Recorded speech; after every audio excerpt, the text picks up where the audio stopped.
One Piece chapter 100 or 1092.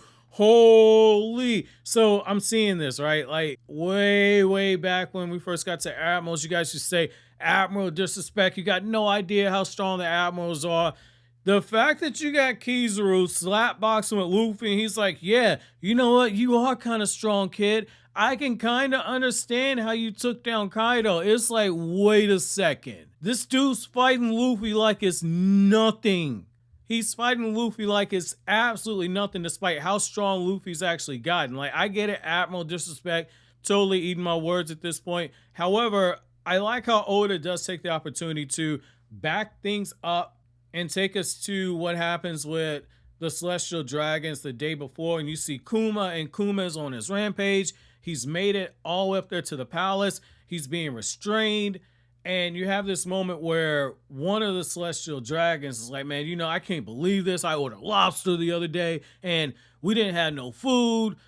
This is the first time this ever happened. And you can see, like, again, like the plan that Dragon them came up with to start starving out the Celestial Dragons, it's definitely working. And it's making them do some rather questionable things. And you have this moment where Akainu versus Kuma is taking place. And Akainu is telling him, like, look, you know, between what the revolutionaries have done and between what you're doing right now on the rampage, somebody has to answer for this. And Akainu tells him, like, dude, I can't have you running loose like a madman because you're going to be a danger to the public. You've lost your free will a long time ago. You're no different than a dead man. If I have to put you down, I will put you down if that needs to be something that happens. And it's what the Celestial Dragons actually want. They want this man put down to death. They want Kuma to pay for everything that's happened. And when Akainu hits him with the Hellhound, he has this moment where he says, like, well, you can at least bleed like a dead man. And it's one of the things that I kind of found interesting because you're seeing more of that dehumanization of Kuma's character, which at the end of the day, the fact that you had that dehumanization coming on and it seems like nobody's been able to reach him, and you got his daughter there, and you have Akainu thinking back to what happened when he met Bonnie, is one of those things where you can kind of look at it and see Bonnie's probably going to be a thing that wakes up Kuma and regains that consciousness for him. That much is obvious. How we actually get to that point, that'll be interesting to see how Oda actually handles that part. And what I like here is that when Kuma does end up getting hit with one of the attacks, he manages to get out of there. And Akainu refers to him as being a mere puppet. And you see the moment where, like, the flashback is showing how Bonnie is refusing to believe that her father would have given himself up for any type of experiment like this, and that it's completely out of character. It's one of those things where you can tell Oda is just setting the stage for us to get more and more information about what led Kuma to the point that he's at, because there's too many parties that are interested in restoring his memory and restoring him back to the way that he used to be. And we transition over to the battles that are taking place now on Egghead, and you see Luffy just wailing at Kizaru, and Kizaru's taking the attacks like, hey, very powerful stuff. However, why are you even getting involved in this? Like, there's no reason for you to get involved with anything Vegapunk, especially given all the things that he's made. Like, why would you actually protect him? And Luffy says, hey, why do you want to try and kill the Apple Man? And it's one of the things where Luffy, at the end of the day, is not the sharpest knife in the drawer.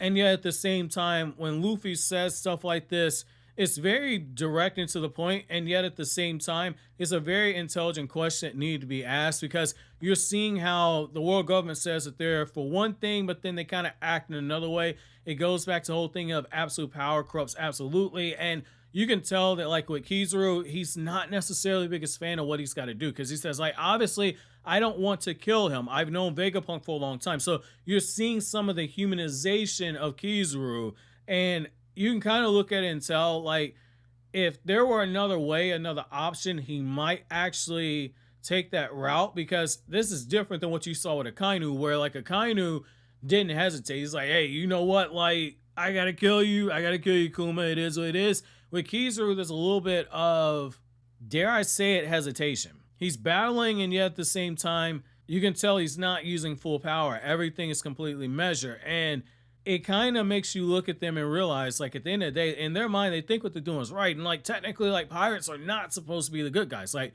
Pirates are supposed to be what you see with Blackbeard and them doing. And yet, anyone with eyes can see, like Luffy and the Straw Hats, they're not your typical run-of-the-mill pirates. It's not a one-size-fit-all type of a situation. And it's going to be curious to see how more of those interactions with Luffy and them actually begins to start potentially weighing in on Kizaru. And while this is going on, though, you see the giant robot carrying the ship. You see the Straw Hat crew attempting to try and escape. Kizaru knocks Luffy right through the robot, knocks Luffy clean unconscious at this point. Bonnie ends up getting knocked out of the ship, and Bonnie ends up coming face to face with Kizaru, and Kizaru says, like, look, like, why are you even getting involved in this? Like, why would you try and help Straw Hat protect Vegapunk? Like, after what he's done to your father, why would you want to actually help the guy? Like, you should want him dead. There's an assassination order on him right now. And what you see here is that Bonnie says, my priorities have changed.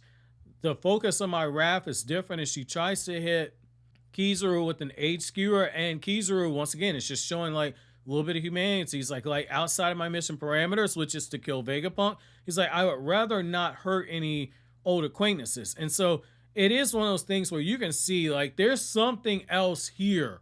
Oda would not be laying it on this thick unless he's got some type of a plot twist coming here. And you get a little bit of distraction because this complete chaos. Bonnie ends up missing her attack. You got Frankie firing off attacks. You see the chaos of battle taking place. You see Kizaru dodge one of the attacks, and as York is freaking out because the Vegapunks have actually cracked her code, Kizaru immediately pops up behind them. It's like, hey, you know, your escape plan has completely failed, Vegapunk. I've taken out that big robot of the dreams that you were talking about before. You know, I hate to have to do this. I'm going to have to kill you right now. Usopp and Brook are freaking out. And just before this can take place, Luffy is now in Gear 5, and he's completely resized himself, and he's grabbed hold of Kizaru. So now we're going to see Luffy in Gear 5 versus Kizaru, and Kizaru takes one look at him and says, so this is that thing that you're doing. He's seeing in real time what Gear 5 can actually do. And as this fight looks like it's beginning to start off, that giant robot from the Void Sentry has resonated. And that's interesting to me because it's kind of, in my opinion, looking like it's resonating with Luffy. And if it's resonating with Luffy, it does make you kind of wonder where Oda's taking it, because you got the whole thing with Shirahoshi, and then you got the reveal that we got in Wano, and now you got this robot that is from the Void Sentry that the world government was absolutely not a big fan of.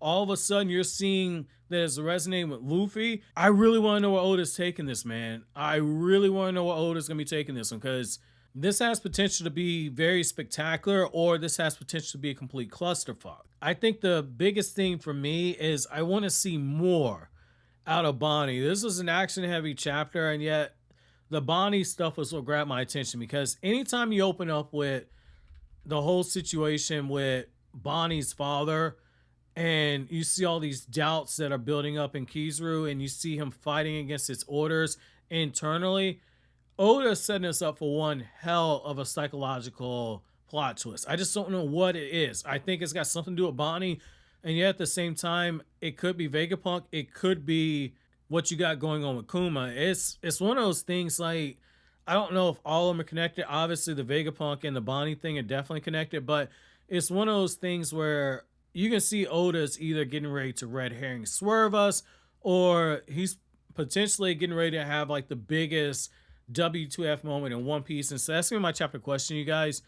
If you could learn more about any one of those three characters, Kuma, Vegapunk, or Bonnie, who would you want to learn more about? And then the second question, is that machine actually resonating with Luffy? Let me know down in the comment section below. But as always, guys, if you like anything I had to say, don't forget to comment, rate, subscribe, and share. Thank you so much for watching to the end. Have an awesome day, guys.